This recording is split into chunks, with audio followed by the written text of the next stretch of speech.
En esta tercera jornada del ciclo de cine de Raimundo Gleiser vamos a estar presentando nuestras Islas Malvinas y más tarde vamos a tener una charla con Diana Fernández donde vamos a discutir un poco Malvinas en el aula y tratar de llegar hacia una nueva pedagogía de Malvinas.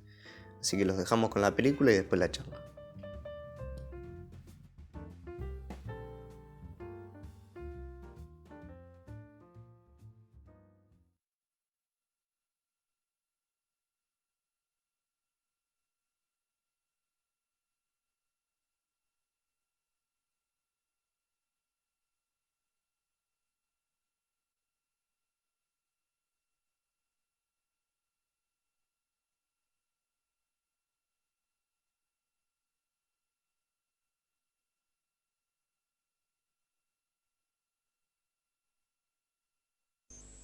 En 4 días de navegación, cada uno repasa sus pequeñas historias que se desenvuelven al ritmo cuentamillas y se agitan en calma como el mar.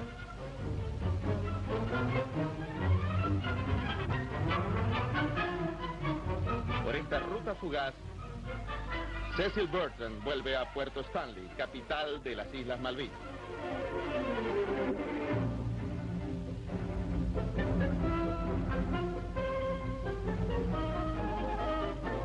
Cecil Bertrand, uno de los 4 argentinos que viven en las islas. El de pañuelo, Tony Hardy, dueño de una tienda. Cecil Bertrand, nacido grande, 57 años.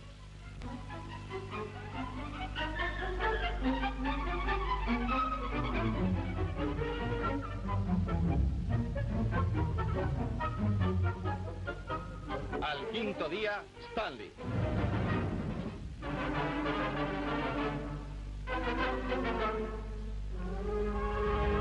La ciudad se acerca.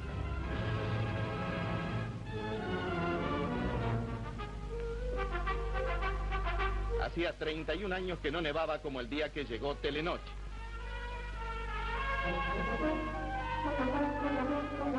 En Stanley, la poderosa Falkland Island Company que controla casi todas las actividades comerciales de las islas. La minúscula capital trabaja y sueña con la llegada del Darwin. Hasta el padre Peter Milliam de la iglesia anglicana se asoma al puerto. Un puerto custodiado por uno de los 5 policías de las islas. Además de lo pintoresco, la nieve hace cómodo el desembarque.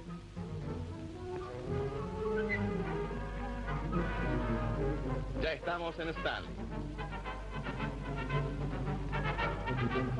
con sus depósitos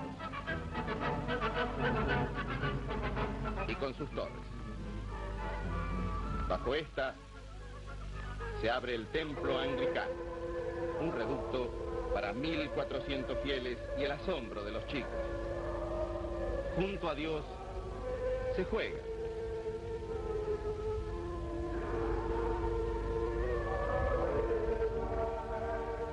Y se enseña. La Iglesia Católica surge como un violento toque de color. Y el tabernáculo cierra el grupo de los 3 templos de la ciudad. Aquí se celebran las bodas, pero el matrimonio declina en número año a año, aunque los chicos parecen contradecir la estadística.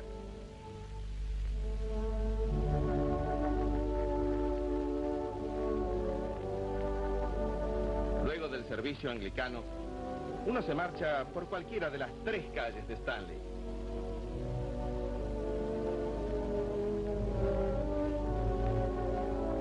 Eso sí, está resuelto el problema del transporte.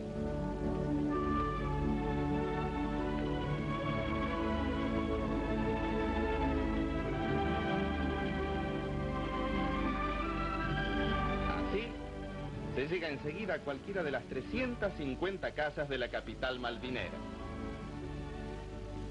donde se pasea acompañado por el viento.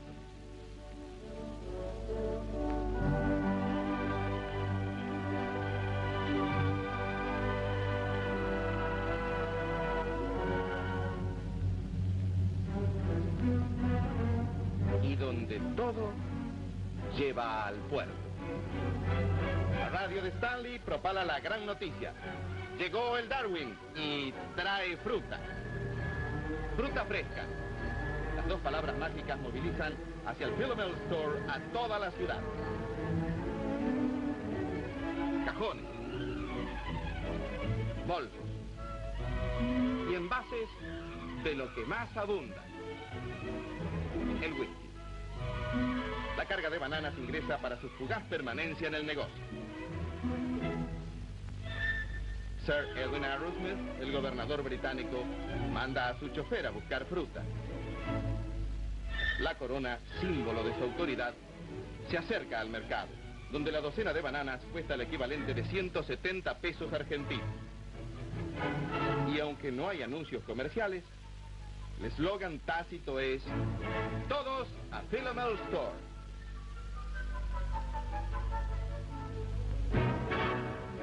Alguien que llega tarde. ¿Quedará algo?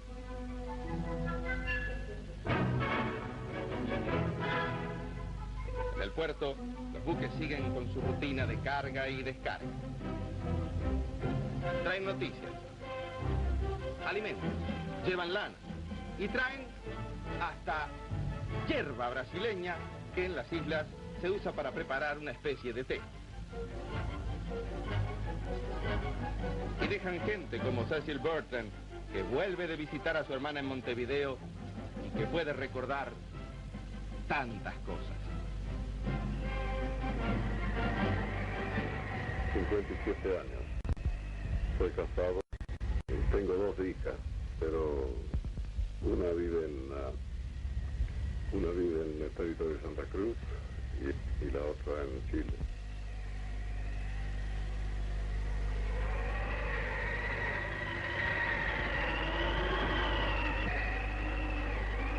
Me fui de Carcas, fui a la ballenería y de ahí a la lobería. La cuestión era que la lobería, la faena de la lobería ocurría acá en las Malvinas durante el invierno y la ballenería durante el verano. Así que la muchachada soltero iba de una faena al otro, un año seguido, ¿no? Hasta que al fin nos aburrimos de eso y tomamos diferentes ocupaciones. Yo compré una parte en la goleta Porvenir y en esa goleta anduve 5 años y después yo y la señora compramos la isla de Caracas, pero no pago, es decir, se pagaba tanto por año, ¿no? Queda 4 millas y media náuticas de la costa de la Isla Mayor.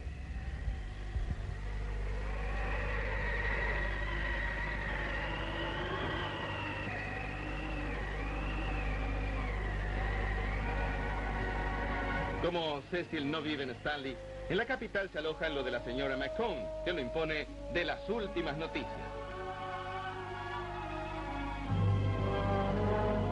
Y, por supuesto, le sirve té.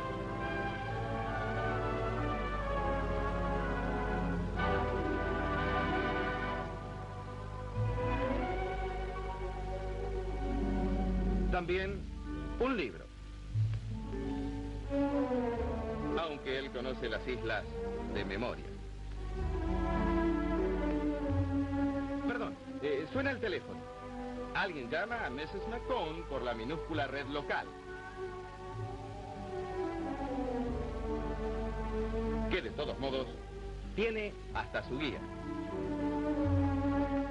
Pero son más nuevas las novedades de Cecil Burton.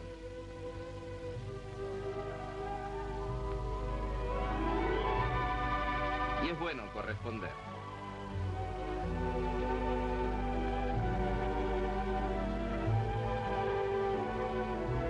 Afuera, la nieve y alguien que la desafía. El padre Peter va a ver a Bernard Tinner. Bernard está muy grande. Cae el día. sobre los depósitos que abastecen las calderas de la flota inglesa del Atlántico Sur, sobre el puerto,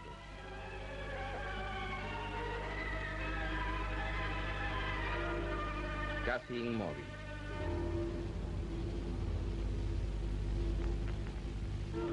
Sobre Alfinia, el buque fantasma que apareció en la Rada en 1914 con un solo tripulante muerto a bordo. Hoy, un depósito más de la poderosa Falkland Island Company.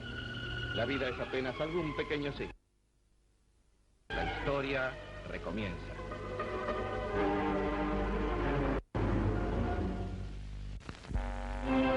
Al amanecer, todo recomienza en Stanley. La estación meteorológica vigila el clima de las islas. 8 meses de invierno, 4 de verano. Temperaturas entre 7 bajo cero y 21 sobre cero.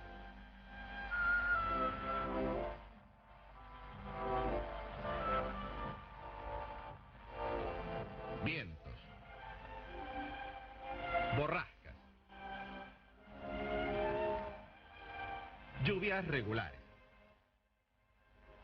Y con todo tiempo el lechero acompaña al amanecer.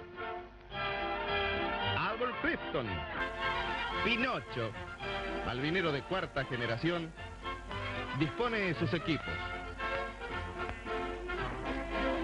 Modernos equipos de ordeño.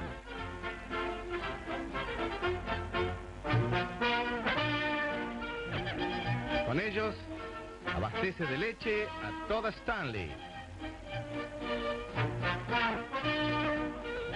Con ellos y con sus 30 vacas.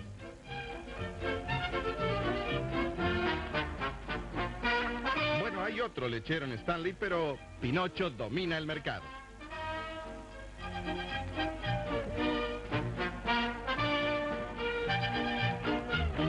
Mientras reparte, tal vez recuerde la llegada de sus antepasados a estas islas. Ya estaba toda la tierra repartida, dice Pinocho, que vivió 8 años en la Argentina. Lo bueno de la Argentina es la distancia, tan grande. Fíjese, agrega, que yo pude viajar de Río Gallegos hasta Corrientes, tan lejos.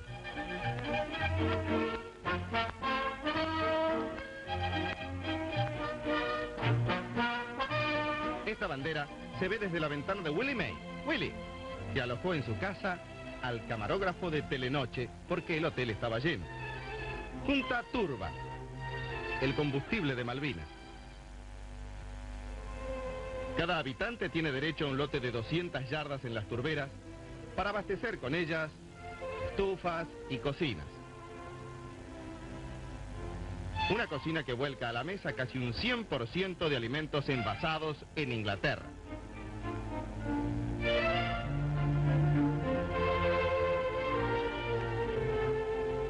Y donde el curry endulza todos los manjares. Es fácil saber el precio de cada plato. Todo cuesta lo que cuesta el flete desde Londres. De donde vienen hasta los macaroni. La verdura fresca es un sueño para el verano. Nadie puede con las heladas. Bueno, Willie sí puede. Tiene una boina. Heather, su mujer, lo despide cuando sale a trabajar. Él es peón. No tienen hijos. Pero esto es una excepción en Malvinas donde abundan los chicos. ¿Y los jóvenes? Como en todas partes. Los testigos de la calle apenas si descubren algo especial en este encuentro. Solo un soplo de aliento en el frío.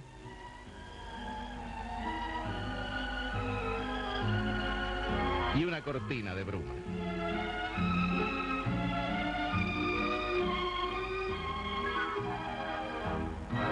Para los chicos, el sol sale verdaderamente frente a la máquina automática de caramelos. Se ponen 6 chelines, se aprieta y aparece el dulce.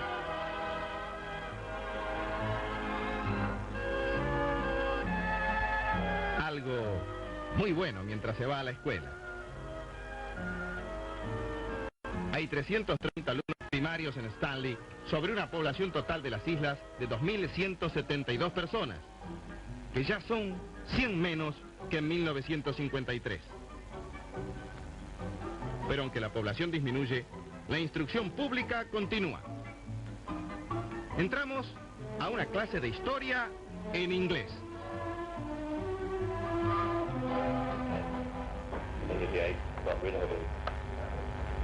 But at the time in which this article is written, we have an account of his going into Westminster Hall, which was at the time the centre of affairs in England.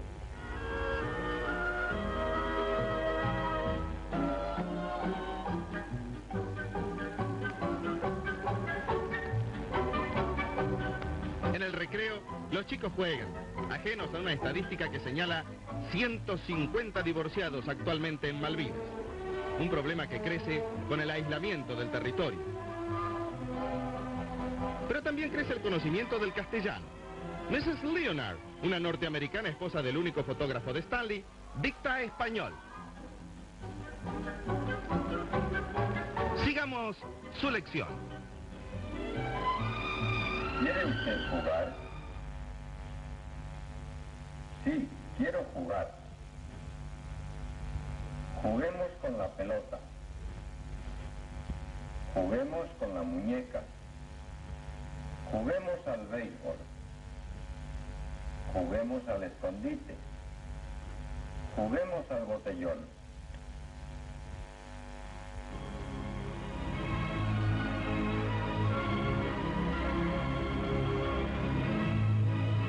En las islas, varias naciones europeas mantienen en común una estación de rastreo de satélites meteorológicos.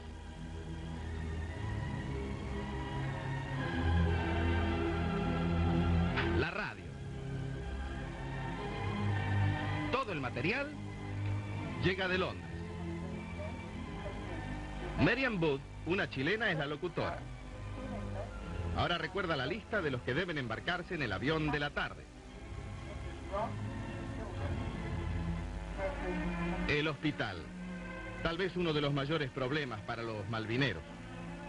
El doctor Schlosser, al que secunda Jimmy, hace 16 años que lo dirige. Trabaja de todo, hasta de dentista. Pero los pacientes se quejan. Es un anticuado, todo lo cura con aspirinas. Schlosser no se inmuta. Aquí el aislamiento altera los nervios, dice, y sale a visitar a sus enfermos. Pero Bernard Pinnock, uno de ellos, ha muerto. Lo despide la oración. Y Bernard marcha al cementerio, cuyo único empleado espera.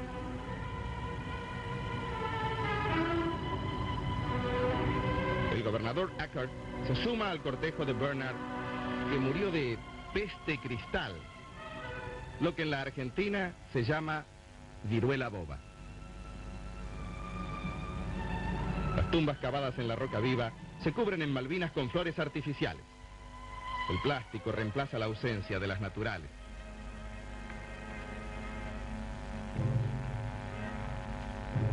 El cementerio se agranda en Stanley.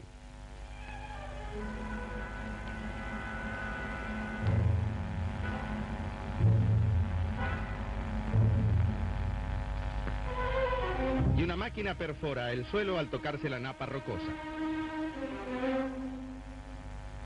Rachas que vienen del Antártico pasan sobre las flores de Bernard Pinnock.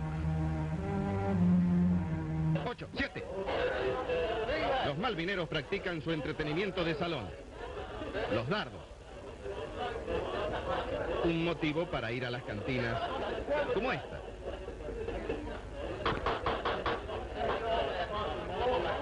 La del Globe Hotel. Las tabernas permiten beber whisky sin medida, pero solo hasta las 10 de la noche. Tragos.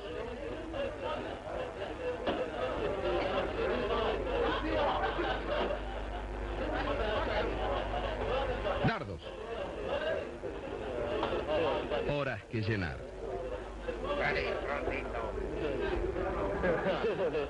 Mucho más importante que hacer centro es pasar el tiempo.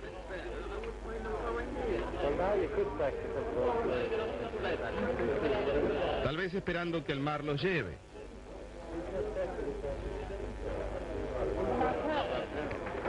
Como botellas hasta Nueva Zelanda, hacia donde lentamente emigran ahora los malvineros. Y algo parecido a la alegría va creciendo.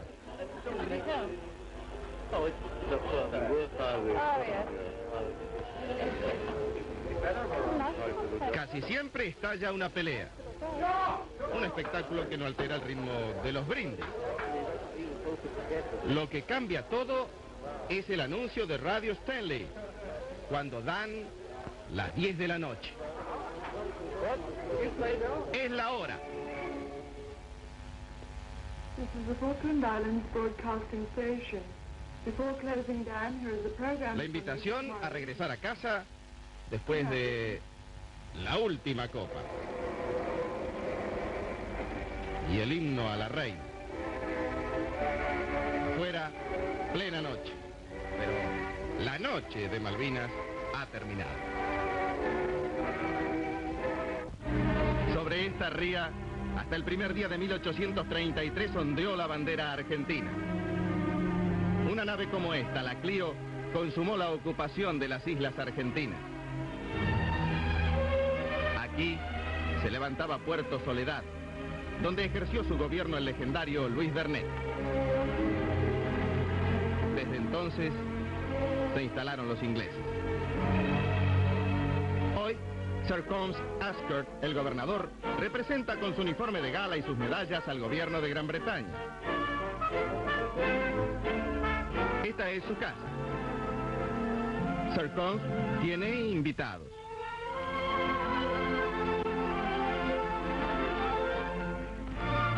Entre ellos,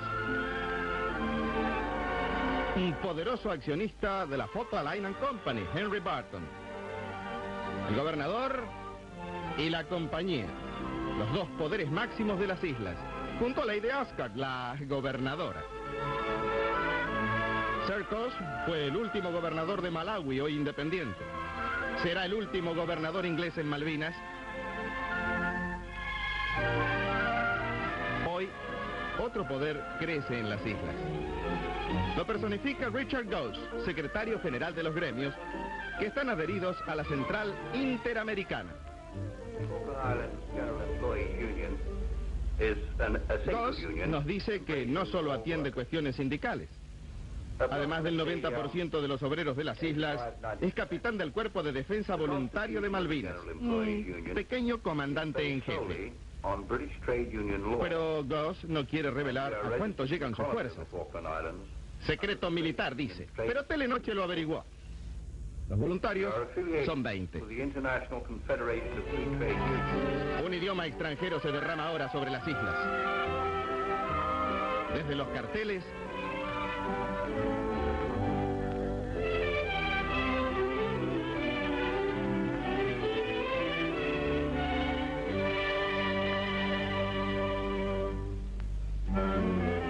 hasta el dinero.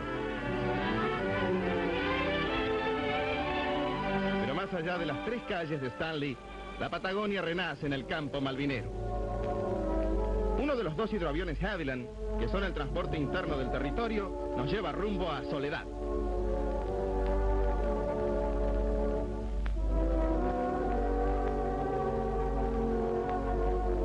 Minutos después, llegamos. Till Inlet, una estancia.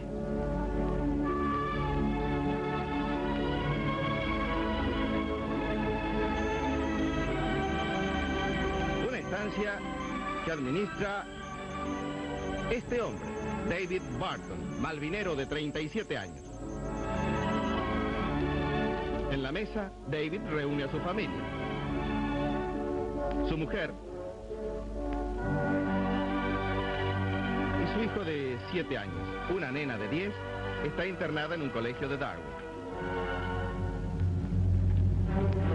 David recorre Till Inlet.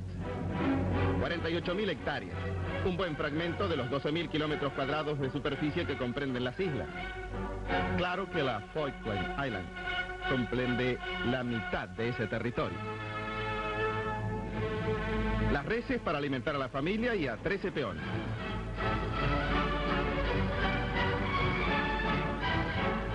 Todo lo que sé de estancias lo aprendí en la Argentina, dice David, que estudió en un colegio de Quilmes.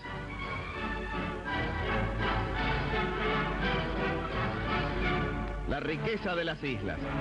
La lana, 3 kilos promedio por animal. 25.000 cabezas en Teal Inlet.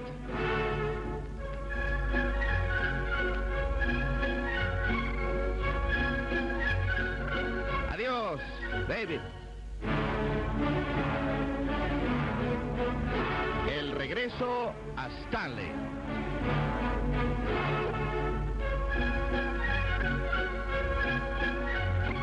Pero ahora, por una ruta especial. Reconstruimos el camino hecho el 8 de septiembre de 1964 por Miguel Fitzgerald.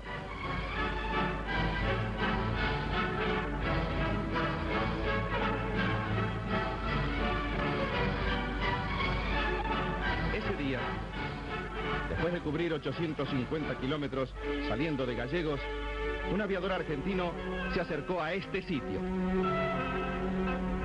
La pista de carreras, el hipódromo de Stanley.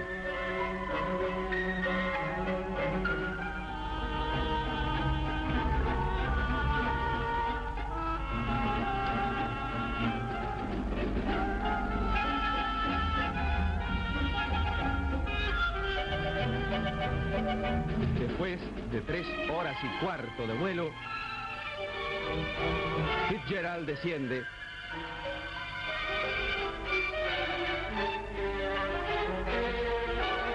y alza en ese poste la bandera argentina. Nuestra bandera fue recogida por Leslie Thompson, jefe de policía, y entregada al museo. Allí espera. Los radioaficionados enlazan las 200 islas del archipiélago malvinero. Joseph Booth, padre de la locutora de Radio Stanley, y su estación.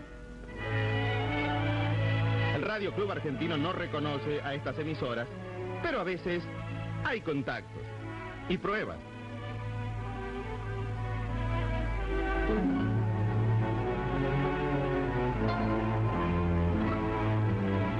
El contacto con el mundo se reanuda en las tiendas o en el cine. Una de las 2 salas de Stanley, la de la Catedral, ofrece a un máximo de 180 personas estos estrenos. Bomba, el hijo de Tarzán. En los noticiosos, todavía Churchill es primer ministro inglés. Pese a lo antiguo de los films, los domingos, único día de función,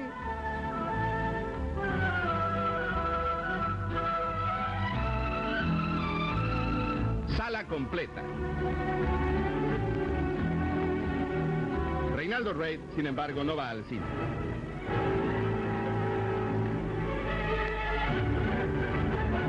Los domingos tiene otra cita. Reinaldo pasa ante las 4 costillas de ballena, un extraño monumento erigido en 1933 para conmemorar el centenario de la invasión de las Malvinas. La cita de Reid es con la radio.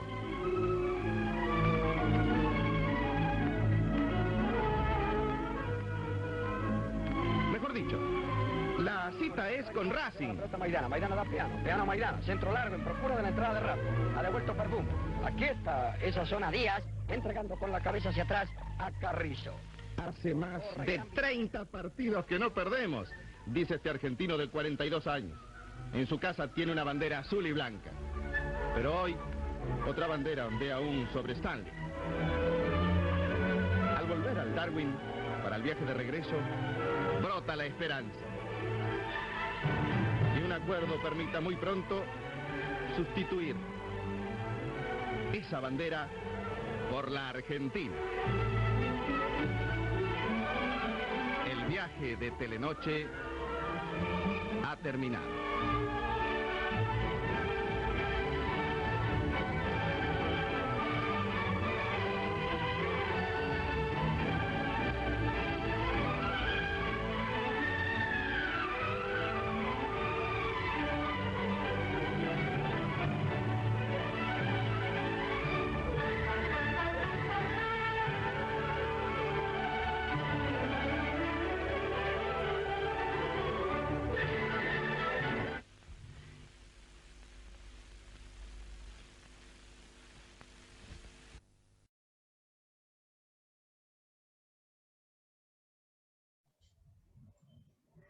Bueno, acabamos de ver entonces Nuestras Islas Malvinas de Raimundo, que fue filmada en el año 1966. Y bueno, como vimos recién, tenemos bastante tela para cortar, ¿sí?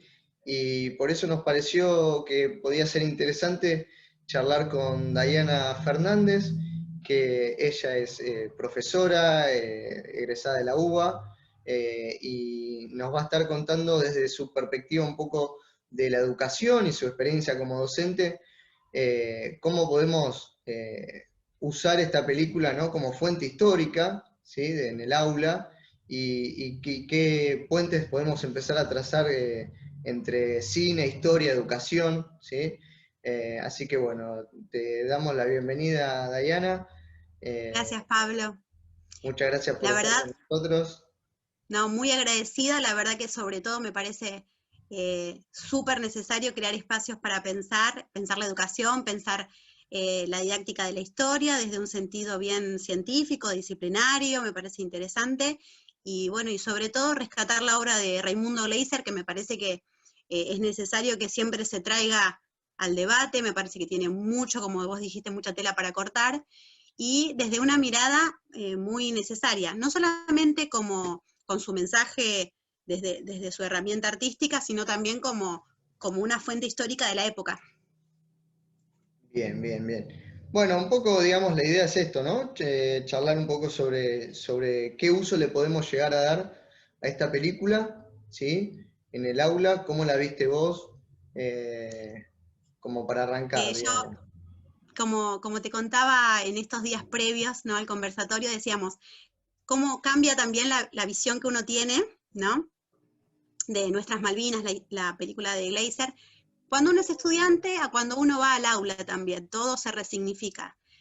Es como que uno va teniendo un bagaje de lecturas, crítico y demás, pero el tema de Malvinas en sí es muy conflictivo en la historia, nuestra historia. No tenemos una historia cabal, una historia oficial sobre la guerra de Malvinas.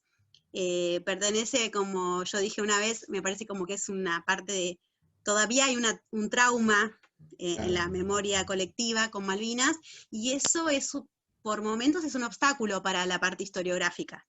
Claro. Si nosotros tenemos en cuenta, por ejemplo, luego de Malvinas hay como dos corrientes historiográficas, una que era la visión militar, ¿no?, que toma la historia de las batallas así como digamos, totalmente objetivas, cosificar las batallas, los armamentos, ¿no?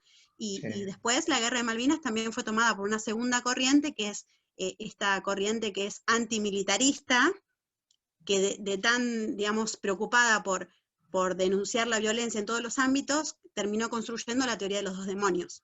Claro. Esto de que todas las violencias estaban mal. Entonces, esas dos historiografías, digamos, no dejaron ver a la guerra de Malvinas como un conflicto complejo, necesario de analizar con subjetividades muy interesantes.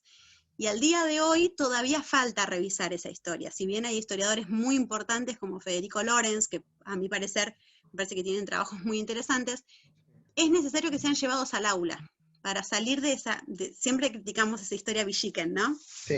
Bueno, en Guerra de Malvinas creo que se ve de una manera más que evidente. Sí. ¿Por qué? Porque en los libros de historia, no solamente en los libros de historia, pero en sí en el aula se ve desde el patriotismo la Guerra de Malvinas, ¿no? Claro. Los héroes, que uno no está diciendo que no sean héroes, pero como proceso histórico me parece que tiene que tener otro análisis. Claro, ¿sí? La causa Malvinas sería el título, por lo general, de de una clase la de memoria, gesta, ¿no? suelen utilizar la palabra gesta, la También. gesta de Malvinas. Y se complica mucho porque, como te decía, por ejemplo, en la escuela donde yo trabajo, el tema Malvinas está tan cercano, no solamente desde lo emotivo, sino desde lo material. O sea, nuestros vecinos de la escuela son los combatientes de la ciudad de Quilmes. Claro. El barrio de veteranos está a unas cuadras de nuestra escuela, entonces muchos hijos o hijas de veteranos son alumnos nuestros. Entonces es muy difícil tratar el tema sin herir susceptibilidades, sin herir, digamos, la parte emotiva, pero también dándole una perspectiva histórica a través de herramientas disciplinares, ¿no? Que estaría bueno trabajarlo de esa manera. Salir, no revictimizarlos todo el tiempo a los sujetos que participaron de Malvinas, pero tampoco decir, bueno, esto es una gesta, viva la guerra y demás. Como que hay que buscar una mirada un poco más histórica y salir de este discurso del patriotismo y nada más. Me parece súper necesario trabajar Malvinas en el aula de esta manera. Desde los actos... Sí, perdón, no, que justamente Malvinas además reúne condimentos que son muy chocantes entre sí, digamos. La parte de un reclamo de soberanía justo, históricamente justo, y una dictadura militar en el medio, la conformación misma del ejército que fue a combatir. Tal cual. Reúne muchas aristas. Por ejemplo, un dato que es súper interesante, que me parece para trabajar con la película de Raimundo Gleiser. Si nosotros nos ponemos a historizar el reclamo de Malvinas, justamente lo que da cuenta la película de Raimundo es que para el año 66, en realidad el año 68 es el momento donde por vía diplomática más cerca estuvimos de llegar a un acuerdo para la recuperación de la soberanía. Sí. Desde el 68 al 71 las comunicaciones con Malvinas se empiezan a hacer, se empiezan a materializar desde la legalidad. Sí. Digo, hasta en los años, en estos años, en el 69 aproximadamente, sale una resolución de ONU donde ONU declara que esto es un dominio colonial que tiene Gran Bretaña sobre Malvinas. Digo, es muy fuerte. Entonces está buenísimo para traerlo al aula para demostrar, mirá todo lo que se perdió por la utilización de la vía militar, de la vía armada. Se perdió el camino que nos estaba llevando a la posibilidad de una recuperación de Malvinas. De hecho, en una parte del film de Gleiser, dice, él se pregunta al final, ¿no? ¿Será que luego habrá, cuando presenta a las autoridades que salen de la casa, él, ¿no? Documentando todas las imágenes, él dice, ¿saldrá de ahí un gobernador argentino? Claro, sí. Muestra, por ejemplo, cómo en las islas se enseña español. También, sí. No, bueno, nos muestra otra Malvinas, nos muestra, ¿no? Una Malvina distinta a la que nos venden, no sería la palabra, a la que nos enseñan, ¿no? Que nos enseñaron a nosotros, por lo menos, generacionalmente. Es otra Malvina. La primera vez que la vi Malvinas fue, sí, totalmente desconocida. Para este discurso patriótico de Malvinas, mostrar estas Malvinas no está bueno. No conviene, claramente. No conviene, porque refuerza el discurso a ver de cuál es la realidad propia, cuáles son las fuerzas económicas que actúan en Malvinas. Porque vos fíjate que hasta, por ejemplo, él documenta la presencia de los gremios. Sí. La importancia que tiene la parte de los gremios en Malvinas. De hecho, en las mesas de negociaciones que hay en la década del 60 entre Argentina y Gran Bretaña, uno de los actores involucrados que presionan en estas reuniones diplomáticas es las compañías, los sectores de poder económico que también están asentados en Malvinas. Entonces, yo lo que, digamos, dialogo siempre con otros profes es que salir de ese discurso patriótico, que sí es interesante para los veteranos de Malvinas, ¿no? Salir como historiadores de ese aspecto es mucho más enriquecedor para los jóvenes para los jóvenes, digamos, porque ellos se van a llevar una mirada más, más real de Malvinas. Cualquiera de las dos miradas que lo simplifique no sirve. De hecho, en los manuales se ve en un apartado Malvinas, a veces, en una columna, en una página, en dos columnas, y es un proceso muy interesante. que trae a debate cosas muy actuales, como por ejemplo cuál es el rol que tiene las negociaciones entre naciones, la diplomacia, ¿no? El respeto de los acuerdos internacionales, todo eso que quedó en la nada con la llegada de la dictadura. Claro. No, sí, que también, digamos, está bueno ver estas Malvinas como para pensar una estrategia a futuro, digamos, ¿no? Si uno sigue con la idea, digamos, de recuperarlas y de que algún día sean argentinas, ¿no? Con todo también otra implicancia que implica la cuestión nacional, ¿no? Bueno, pero digamos, a futuro, si uno quisiera volver a intentar una recuperación de Malvinas, también estas Malvinas que nos muestra Gleiser son ricas para pensarlo, digamos, ¿no? Una integración, digamos. Tal cual, porque sí. De hecho, los detractores de la guerra muchas veces dijeron, bueno, es un pedazo de tierra, ¿no? Los detractores, los antimilitaristas, que bueno, es entendible también porque los historiadores son frutos de un contexto histórico, y estos historiadores que trataron de hacer un relato de Malvinas lo hicieron en este proceso post-dictadura en el cual la herida todavía estaba más que abierta, digamos, era sangrante esta herida, ¿no? Entonces es entendible, porque los historiadores de la transición o de la postdictadura son fruto de esa situación. Pero, por ejemplo, este historiador que yo te comentaba, que es Federico Lorenz, se ha ganado a veces un poco esto de la mirada un poco, ¿no? Una mirada un poco amistosa, porque él lo que plantea es, pensemos esto, justamente lo que vos decías. Ponele que mañana, a veces lo planteamos en el aula también con los chicos, como esto de la imaginación histórica. Te dicen, en 5 días, Argentina recupera Malvinas. Viene Gran Bretaña y dice, se las devolvemos, ¿no? Sí. ¿Qué hacemos con Malvinas?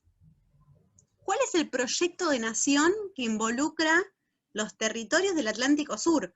Porque la guerra no es la guerra solo por Malvinas, es por un conjunto de islas. Claro. ¿Sí? Las Islas Georgias del Sur, las Islas Sandwich. ¿Cuál es el proyecto económico o el proyecto de nación que se tiene para el resto de los territorios de nuestro país?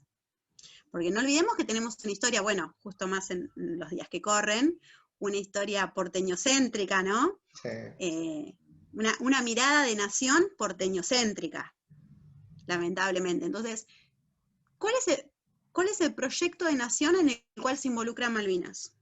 Justamente también en la película de Gleiser me parece interesante que él muestra esta diversidad o no en el aspecto económico, porque él dice, tienen digamos, por ejemplo, una tecnificación en la parte agropecuaria, ¿no? Porque viste cuando muestra este hombre que va a lo que serían los tambos, para nosotros los tambos, totalmente tecnificado, ¿no? Y él muestra como que hay cierta diversidad económica, cierta tecnicidad. ¿Cuál es el proyecto que se tiene de país si involucramos a las islas del Atlántico Sur? Es una deuda aún pendiente, porque recuperar por solo recuperar, por un simbolismo, me parece que hay que ir más allá. Y esto a veces uno no lo puede charlar con los veteranos de Malvinas, porque no tienen por qué ellos tener las herramientas. Ellos muchas veces se sienten dolidos por esta mirada, pero una cuestión es la mirada científica o disciplinar que puede tener un historiador o un investigador o un profe de historia. Y otra cosa es el que vivió ese proceso, me parece que no le podemos reclamar, ¿no? Que él lo mire de esta manera. Claro. Sí. Pero sí podemos llevar al aula, tal vez, jornadas donde se hable con los veteranos y se aprenda a entrevistar a un testigo de un momento histórico, como es este caso, y que eso sea visto como herramientas de la historia oral, en vez de que solo quede en el homenaje, que si bien es necesario, pero no nos podemos quedar ahí. Bueno, algo que a mí me gusta hacer como profe, y me parece que a vos también, por lo que te conozco, digamos, en las redes. Acá, por ejemplo, los veteranos me trajeron la turba de Malvinas, mirá, los que viajaron. Claro. Un papá de una alumna. Te decía que algo que me gusta hacer a mí, por lo menos en el aula, y veo que a vos también, es más allá de enseñar historia y enseñar cosas que fueron pasando, e incluso el tema de hacernos preguntas, ¿no? De llevarle preguntas, que es un enfoque nuevo que se está dando, y que no sucedía antes, que está bueno, pero también me parece que está bueno enseñarles en la medida de lo posible a los chicos y las chicas cómo se hace historia, cómo investiga el historiador, o sea, la profesión del historiador, ¿no? Porque, a ver, yo salí del colegio con la idea de que historia era para enseñar en el aula, o sea, que era ser profesor, digamos, ¿no? Claro, O sea, ¿para qué estudias historia? Y para ser profesor. claro, Y, sí. y está bueno ahí las dos cosas, ¿no? De la carencia que hay a veces en las instituciones por la investigación, la carencia de enseñanza en la parte de investigación, y está también la parte de nosotros cuando volvemos a esas aulas ya como profesores y qué tarea desenvolvemos, ¿no? En ese lugar. Y está bueno esto que vos decís de cómo se entrevista a un veterano de Malvinas, ¿no? Por Claro. ejemplo, ¿no? Cómo llevar adelante esa tarea de historiador, digamos, ¿no? Porque es recabar una fuente oral. Me parece que Y está que, bueno. y que además está buenísimo visibilizarlo o hacerlo material, digamos, porque lo que se piensa y la confusión de, no solamente de los estudiantes y las estudiantes, sino que muchas veces lo que se piensa, a mí han venido por ahí papás y decirme, no entiendo cuál es el conflicto, porque historia es sentarse a leer. Y en realidad el relato histórico en sí es un género narrativo, y que además tiene una connotación ideológica siempre presente. No hay una historia objetiva. Claro. Entonces, lo que está buenísimo es herramientas metodológicas de la historia para reconocerlas y reconocer también las, por lo menos, principales corrientes historiográficas, porque esas corrientes historiográficas son las que hoy nosotros, con la historia reciente, estamos analizando el pasado y formamos opinión.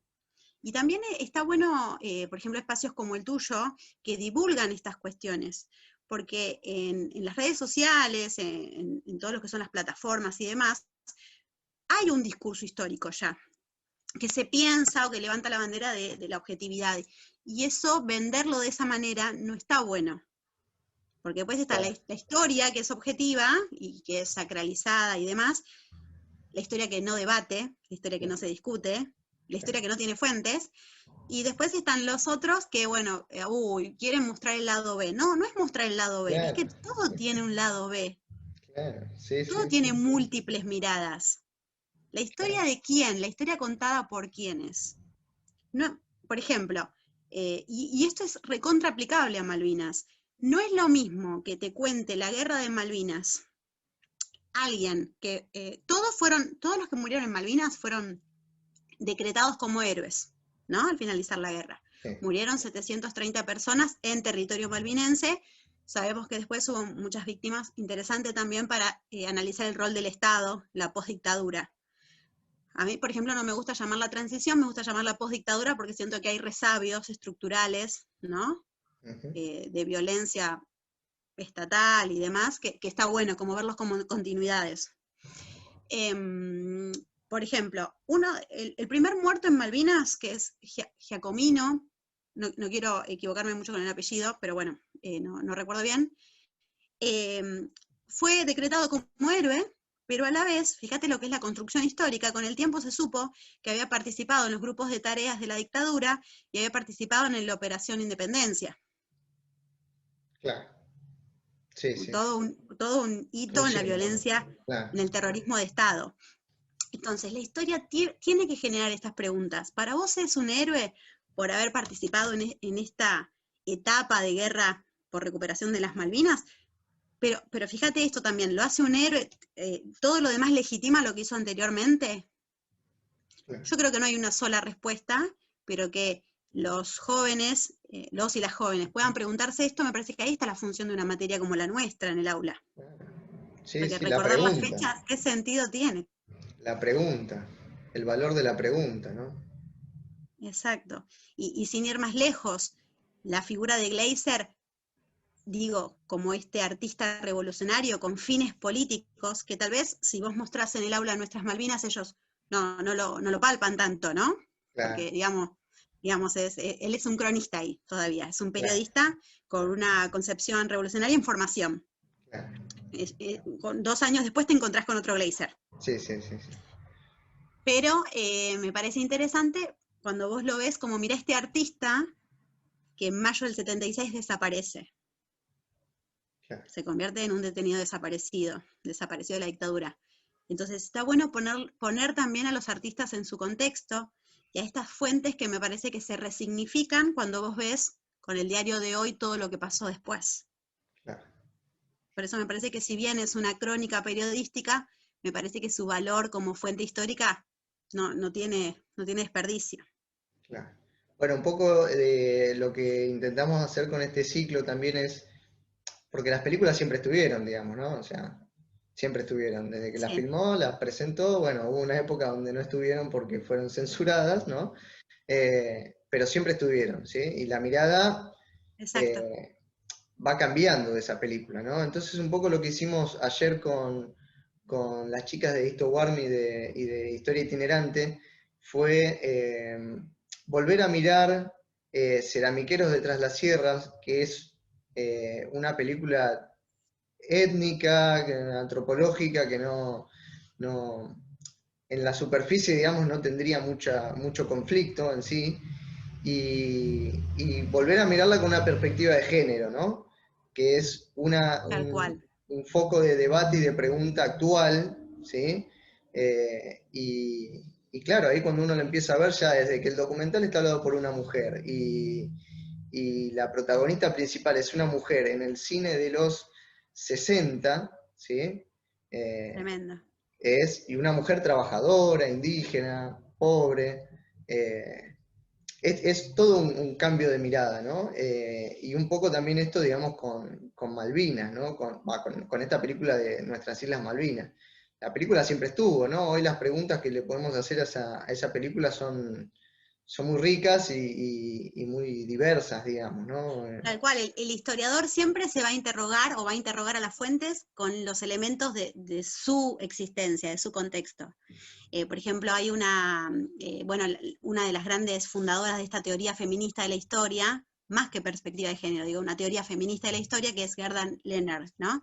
Y Gerda Lerner dice, los historiadores han tenido una visión sesgada de la historia, porque no han tenido en cuenta al 50% de la población. Entonces, si bien el material de Glazer tal vez fue 1000 veces analizado, hoy las historiadoras y los historiadores se hacen preguntas con otras metodologías nuevas, son nuevos paradigmas. Entonces, en realidad, el trabajo del historiador se va siempre nutriendo y se va renovando. Hay 1000 preguntas nuevas siempre por hacer, y por eso los chicos lo tienen que entender. Que la historia nunca se va a terminar de dilucidar, siempre va a haber nuevos elementos para analizar, y en ese sentido me parece que Nuestras Malvinas es más que interesante, porque como te decía, me parece que no hay una historia todavía seria, oficial. Sí, Federico Lorenz ha iniciado como un gran proceso historiográfico, pero es uno en tanto que falta. Sí. Y todavía de llegada al aula y todavía de material de llegada al aula, porque, por ejemplo, como decíamos recién, los libros que llegan a través de las editoriales y te trabajan Malvinas en un recuadro. Sí, un cuadradito al costado del texto. Exacto. Un paratexto, ¿no? Sería. Claro, entonces sin la presencia de ahí el docente investigador o del docente problematizador, para los pibes pasa de largo como algo que no pasa nada. Y después... Sí, no, digo, como algo más y que, digamos, en una perspectiva de larga duración, la influencia que tuvo Malvinas en la caída de la dictadura, ¿no? Y para que aparezca en un cuadradito de un libro de texto, es como bastante triste, ¿no? Que el abordaje que hizo el que armó ese libro, digamos, sea un cuadradito. Por eso sigo destacando qué buena idea de analizar Nuestras Malvinas, porque la pone en una foto más amplia en la historia argentina, el conflicto por el Atlántico Sur. Porque si no, parece que en el 82 se levantaron los militares y dijeron, che, manotazo de ahogado. Y en realidad, la historia de Malvinas es de larga data. Y tampoco nos queda cómodo hablar del siglo XIX. Digo, en 1833 el virrey fue, ¿no? El gobernador fue desplazado. nos queda cómodo hablar del siglo XIX, pero Glaser, al poner justo, digamos, una mirada tan ahí interesante, tan diversa, mostrando la religión, la educación, la economía, sindicatos. Están en el territorio también, están Están en ahí, o el sea, territorio, no está hablando claro, no está hablando el primer peronista. en un estudio de televisión a lo lejos, ¿no? Está ahí, está conviviendo con la gente, digamos, ¿no? Tal cual, es más que interesante. De hecho, a partir de los 70, estos acuerdos bilaterales que se hicieron entre Gran Bretaña y Argentina permitieron que si vos querías viajar a Malvinas no necesitabas pasaporte. Claro. Digo, y hoy por hoy fue todo un enorme esfuerzo diplomático que los veteranos puedan volver a Malvinas. Sí. Así como también, digo, el equipo de antropología forense, todo el trabajo que pudo hacer, el laburo de reconocimiento de los soldados sin identificar, digo, todo eso se perdió por culpa de esta ideología militar que llevó a cabo la guerra. Claro. Sí. No sabemos qué hubiese pasado sí, ¿no? Claro. Porque contrafáctica no podemos hacer. Historia Claro. contrafáctica no. Pero las evidencias muestran que el camino diplomático era de avanzada.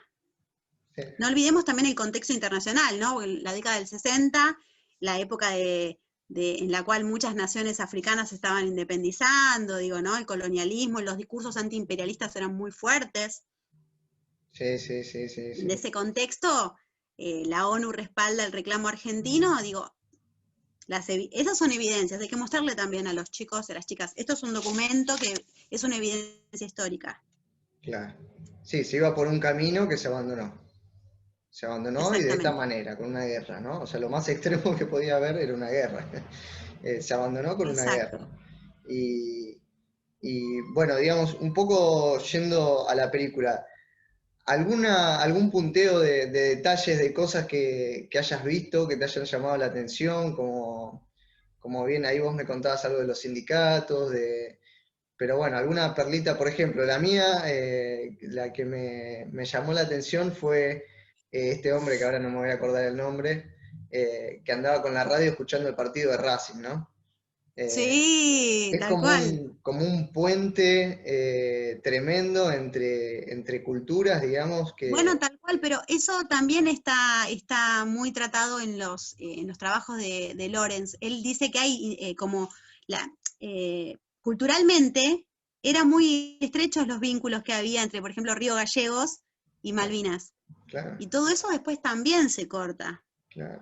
Por culpa de la guerra. Pero eran muy estrechos los vínculos. Y de hecho también pensar todo lo que representaba la religión, ¿no? La iglesia anglicana. Creo que ahí también se desliza un poco la mirada de Glaser. No sé qué te parece a vos. Esto de, che, mirá la iglesia anglicana cómo funciona, denota también una mirada que él tiene sobre por ahí el poder o no que podía llegar a tener la iglesia católica en Argentina. Claro, sí. No digo que la mire con buenos ojos a la iglesia anglicana, pero sí que quiera mostrar una forma diferente, ¿no? Una forma diferente. Creo en los años 60 en la Argentina, no sé si era tan común hablar tan agradablemente de otras realidades religiosas. Me pareció interesante eso también. Está bueno. ¿Algo más? Por ahí? Bueno, no, me llamó la atención esto de mostrar la técnica que tenían en algo que es bien argentino, que es como la técnica de los tambos, ¿no? En una época donde la Argentina está luchando todavía por la modernización del campo, del agro. Sí. Allá hay uno y tiene una técnica, ¿no? Sí. Eso está muy bueno. A mí me llama la atención también al principio cuando muestran que llega el barco con fruta, ¿no? Y no lo muestra tan así, pero como que la gente se desespera por ir a buscar esa fruta, ¿no? Como también mostrar un poco las condiciones de vida de los kelpers, que tampoco es que están viviendo, ¿no? Él le llama malvineros, ¿no? Malvineros, sí. También, ahí desliza. ¿No? Exactamente. Está bueno porque, digamos, es una crónica, pero esto de que no hay objetividad. Claro. Para él son malvineros. Claro. Sí. Está bueno. Y lo mismo que cuando por ahí compara la enseñanza y muestra cómo la gente quiere aprender español, que también lo citaba anteriormente. Sí, muy rico. Muy rico. Bueno, Dai, te voy a hacer la pregunta de cierre que le vengo haciendo a todos y a todas. No me la Eh, anticipaste. y bueno, es tramposa, es No estudié, tramposa. profe. Es para descolocar al invitado. No, digamos, un poco la idea siempre de Raimundo es, con todo lo que hace, es un cine que busca en cierta medida una mirada a futuro, ¿sí? No es que te muestre un problema y te dice, bueno, pasa esto, no sé, a veces me viene a la cabeza una película de los 90 o 2000, 90 por ahí, que es Pisa Birra Faso, que está en Netflix, que te Tremenda. muestra un Sí. problemón social, argentino, bien nuestro, y termina así, trágicamente, y no te, bueno, spoileé, ¿no? Pero termina Te quedas trágicamente te quedás en la desazón y total. decís, no va para ningún lado esto, ¿no? Sí, sí, sí. No tiene, Sí, no sí, tiene futuro. creo que fue una de las primeras junto con, no sé, o series también de la época, que es como que muestran un escenario, pero no te deja algo como para... Es una marca, No es hay, un sello de la época, ¿no? Del cine de los sí, 90 también, ¿no? Una 90 y desesperanza. 2001, esa crisis, digo, si ves Ocupas también, te quedas Bien. así como desahuciado, pero me parece que Eh, ahí está la diferencia con Raimundo Gleiser, que dice como que hay una posibilidad a futuro de... Acá por ahí tanto no se ve la organización, pero él, digo, apunta a una organización de los sectores sociales, un poder de las bases, para claro, bueno, la transformar la pregunta sería sociedad. entonces, ¿qué perspectiva a futuro, digamos, le ves eh, tanto a Malvinas como a la educación, ¿sí? A la parte de la pedagogía de Malvinas, ¿no? Sí, que se podría decir pedagogía de Malvinas. ¿Qué perspectiva a futuro le ves a toda esta problemática, digamos? Sí, le veo mucho futuro. Pienso que estos historiadores que tratan seriamente el tema están sentando las bases para mirar y construir un nuevo relato de Malvinas que sea más enriquecedor, que complejice el conflicto y que también traiga, como decíamos, charlábamos hace un ratito, repensar y problematizar el proyecto de nación que tenemos, el proyecto de una Argentina tal vez más federal, ¿no? Más diversa, Claro. con qué economía, que incluya a quienes.